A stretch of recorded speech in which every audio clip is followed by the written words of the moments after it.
Hello and welcome back, everybody, to another Union Arena Deck Tech. Today we've got Kyle from Unionversity joining us once again to talk about a very exciting twist on a familiar strategy, Big Blue Kuno. This is a Jujutsu Kaisen deck built around the Sukuna's Finger synergy that everybody is oh so very familiar with at this point.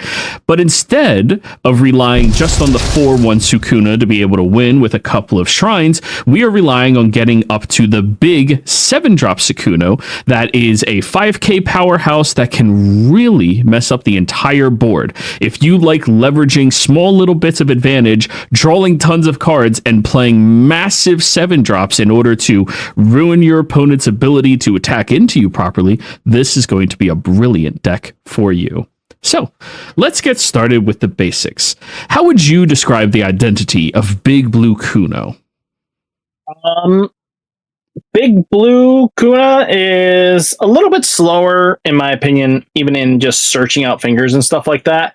Like, the fingers advantage that it has between the two variants that you can face off with are really good.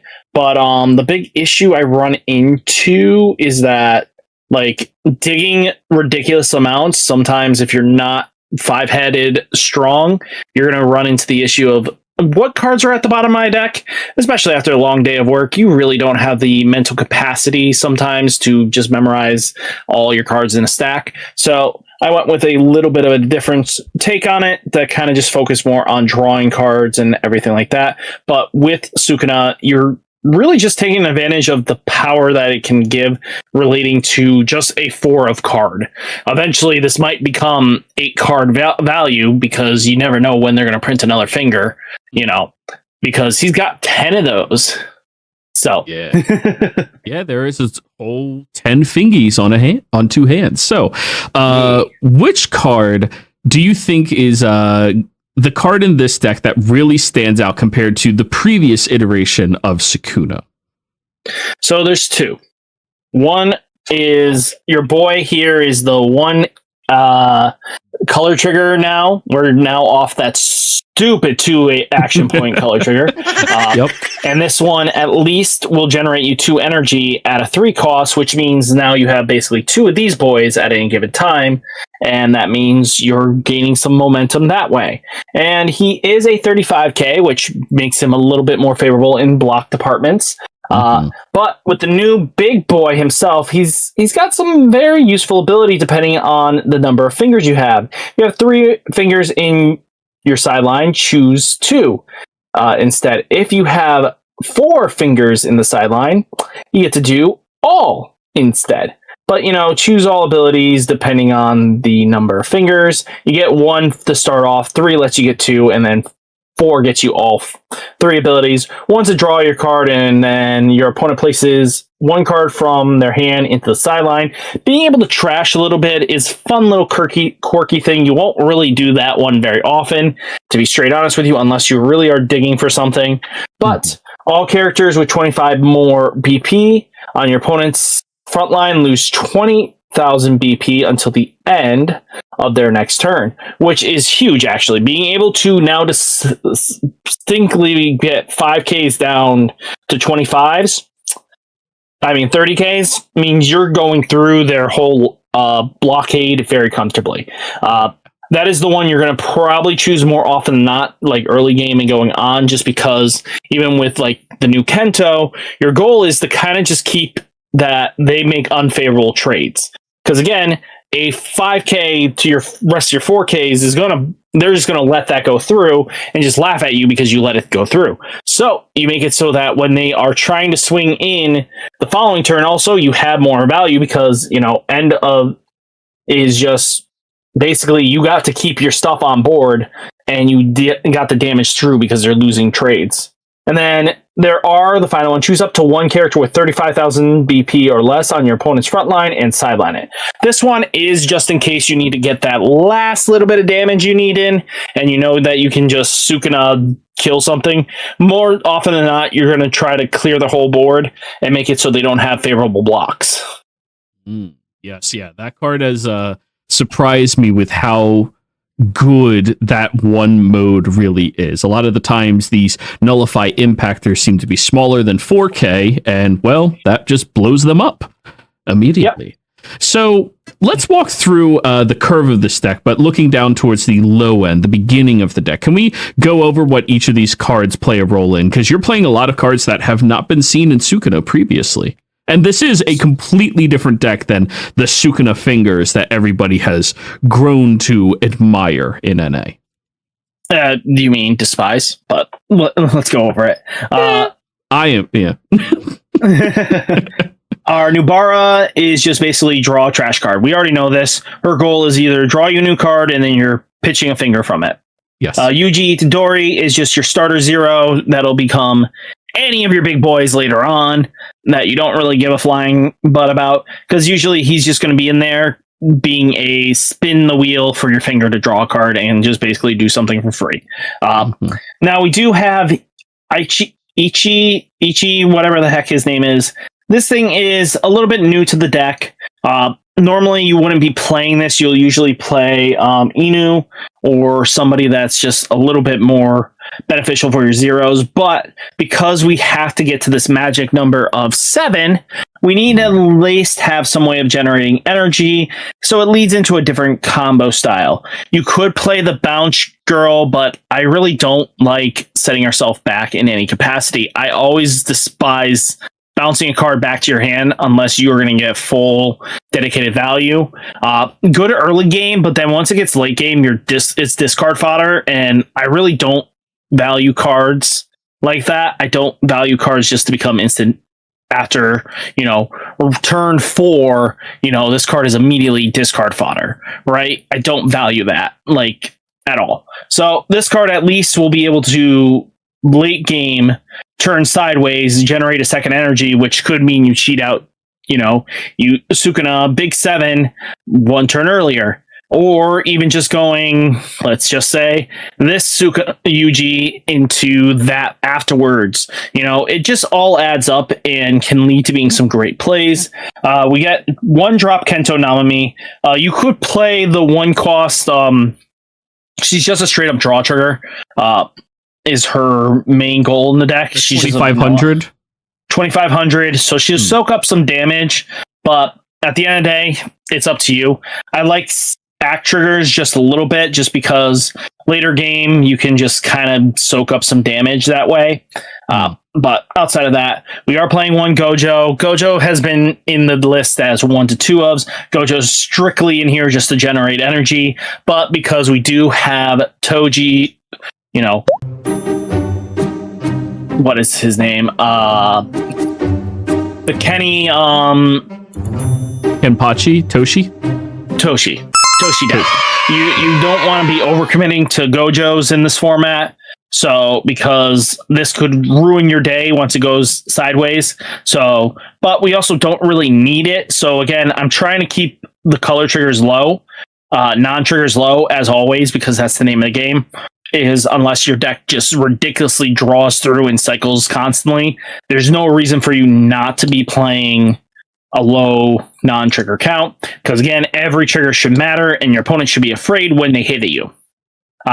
This one here is just basically double energy generator and a 4K blocker, early soak up damage, but most of the time he's just double energy generation. Our new best friend, color trigger. This thing is the best thing since sliced bread. We've needed this. Anybody says otherwise, you can go beat them out back with a shovel. But people have said to me, "Oh, why aren't even when you got the new Kento Namami, like the one AP Kento, they're like, you want to play both in there?" I'm like, "No, you don't. No, you don't. One action."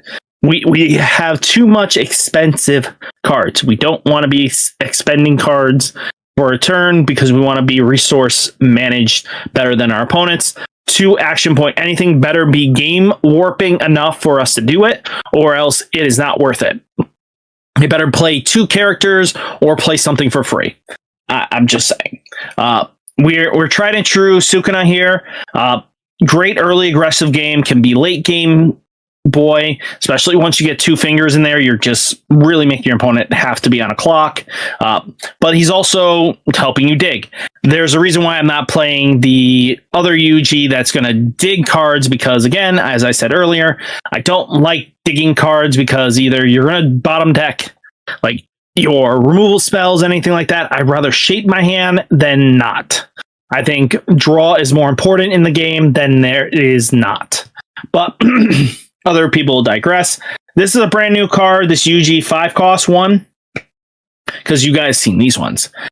This one is basically during your turn, if on the front line, if you have one or more Sukuna finger cards in your sideline, reduce the requirement energy of all Sukuna cards in your hand by, guess what? 1. If you have 4 or more fingers, reduce it by 2 instead.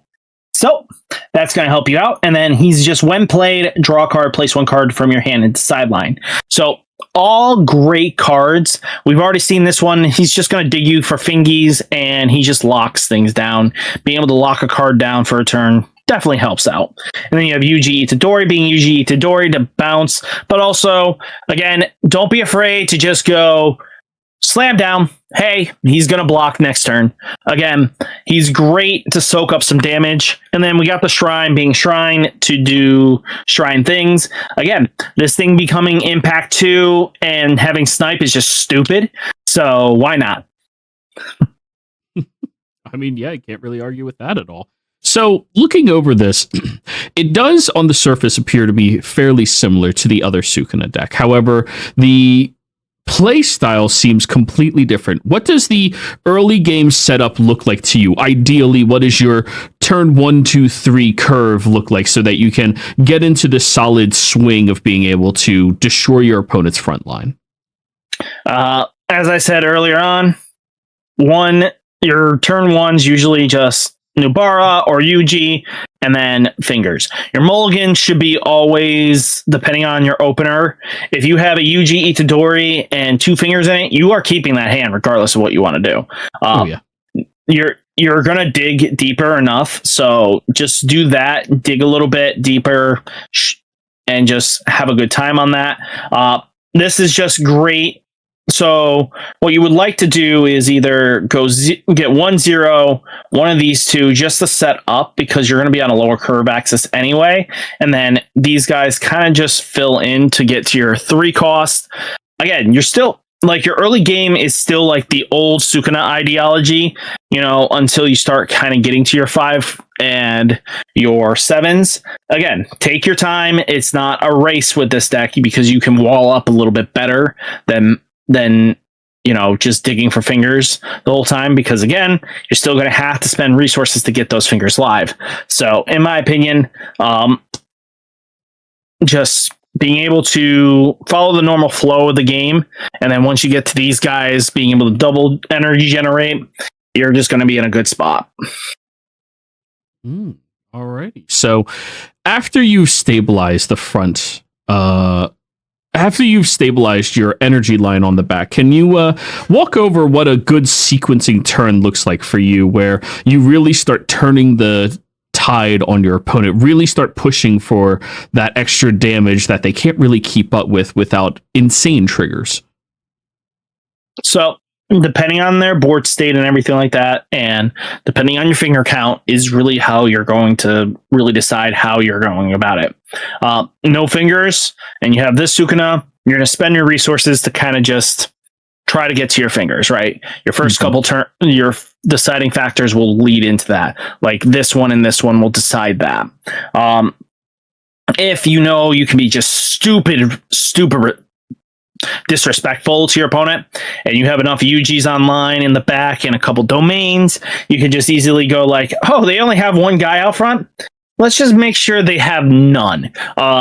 This is where this comes in stupid, because what you can do just to do some of your shenanigan plays is, if your hand is fine enough to lose this, you could easily just raid 2 of your Yuji Itadoris, get in, bounce to their guys off, and if you guys already have something in the front line, you can just start whacking them in the head, losing them about a bunch of life. Again, that's just how Yuji has always been about, is either locking down their stuff so that you can get in those 4 damage turns unimpeded, and it really comes in clutch when it does that. So that is like the biggest problem when people come to face this deck, is that when they go into those turns, they're like, I only have one little guy up, and then all of a sudden they just got a field of 3 attacks in by just removing their 1 blocker, and now they just took 3 damage and their restand triggers do nothing.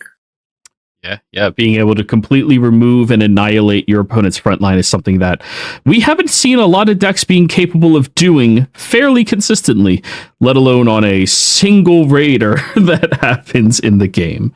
So the best part is when they hit it in life and then it comes out and just says, hi, bye.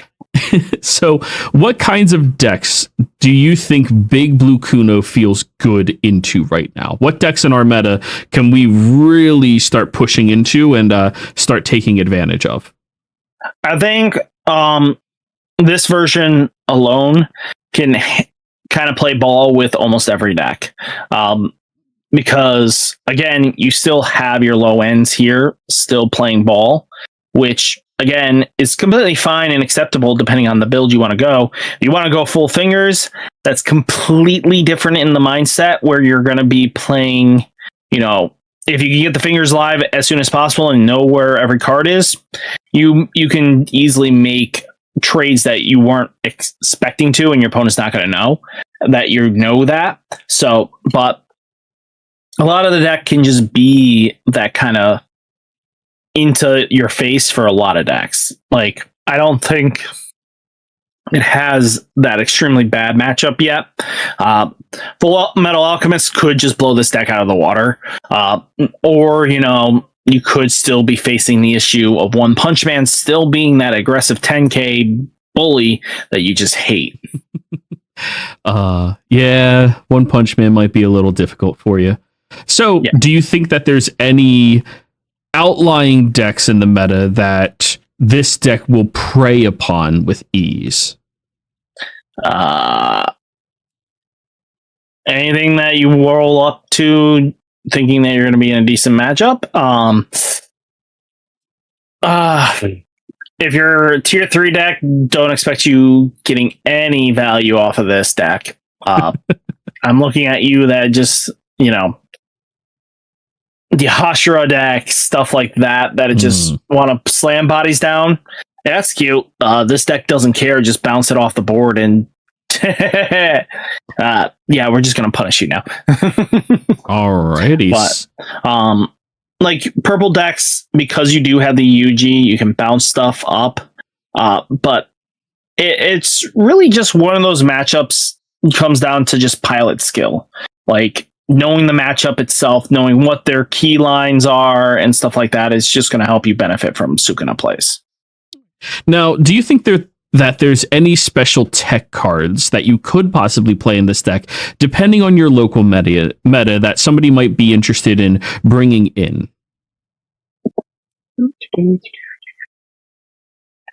Remember, you talked about Toto a little bit. I know. You just ruined it. I was just going to surprise them by throwing it down, but now I can't throw it down. All right, you can throw it down. I was looking for the card, and this man ruined the surprise. Jeez, it must be fun at birthday parties. Never. Surprise parties. Hey, you're going to be surprised! Yeah, they would be. This is the boy. Whee! Toto. Oh, yeah. So, again, this can, if you really don't feel like you need this card, just play this card. This card comes in and goes, answer me, or else I'm going to swap and make another 5th attack. And you don't want a 5th attack with the Sukuna turns. Because if any of these Sukunas have impact and can go hiding back in the energy line, you are dead. Yeah, that's going to be very difficult to overcome for any deck within the local meta. So I think that about wraps up everything we wanted to do. Huge thanks to you, Kyle, for joining us again and breaking down this unique and powerful take on Sukuna. Kyle, let everyone know where they can find you and your content. Universities on the UB tubes and the UB tubes. Rick will have it down in the description thingy. Yeah, perfect. And of course, you can find me down in the description as well. I do a lot of Let's Plays and a bunch of different videos on, well, less important things within the game itself, just for funsies. But that'll be everything. Thank you all very much. Have a good one. Yep. Peace.